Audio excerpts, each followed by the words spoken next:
ጥያቄ ቁጥር 1 በእንስሳ ሆድ ውስጥ ሆኖ የጸለየው ብቸኛው ሰው ማን ነው? ሀ ኢያሱ፣ ለ ዮናስ፣ ሐመርኳ ያዕቆብ፣ መ ኤልያስ። 10 ሰከንድ አላችሁ።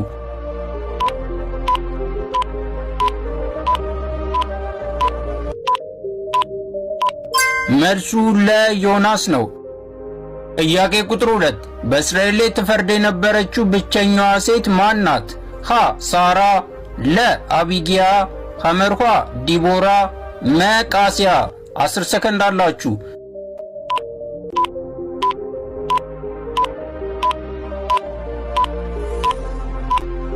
መልሱ ሐመርዋ ዲቦራ ናት። ጥያቄ ቁጥር 8 ብቸኛዋ በስም የተጠቀሰችው የንጉሥ ሰለሞን ሚስት ማን ናት? ሀ ናዕማ፣ ለ ኑኃሚን፣ ሐመርኳ ኖጋ፣ መ ኖዓድያ። 10 ሰከንድ አላችሁ።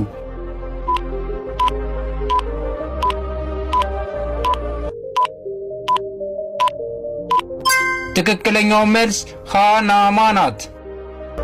ጥያቄ ቁጥር 9 መልኳም የተዋበ በአእምሮዋም ታላቅ እንደሆነች የተነገረላት ሴት ማን ትባላለች? ሀ አቢጊያ፣ ለ ማርታ፣ ሐመርኳ ሳራ፣ መ ሩት። 10 ሰከንድ አላችሁ።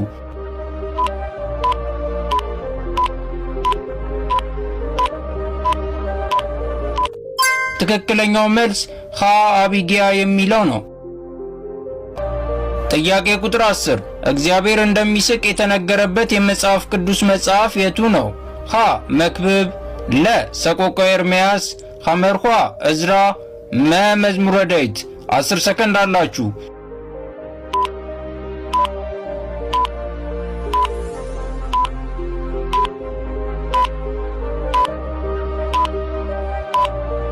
ትክክለኛው መልስ መ መዝሙረ ዳዊት ነው። ወንድሞች ሆይ እንመክራቸዋለን፣ ያለ ሥርዓት የሚሄዱትን ገስጿቸው፣ ድፍረት የሌላቸውንም አጽኗቸው፣ ለደካሞች ትጉላቸው፣ ሰውን ሁሉ ታገሱ።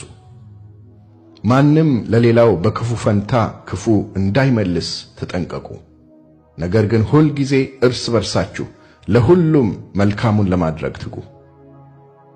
ሁል ጊዜ ደስ ይበላችሁ፣ ሳታቋርጡ ጸልዩ፣ በሁሉ አመስግኑ። ይህ የእግዚአብሔር ፈቃድ በክርስቶስ ኢየሱስ ወደ እናንተ ነውና። ጥያቄ ቁጥር 1 በእንስሳ ሆድ ውስጥ ሆኖ የጸለየው ብቸኛው ሰው ማን ነው? ሀ ኢያሱ፣ ለ ዮናስ፣ ሐመርኳ ያዕቆብ፣ መ ኤልያስ። 10 ሰከንድ አላችሁ።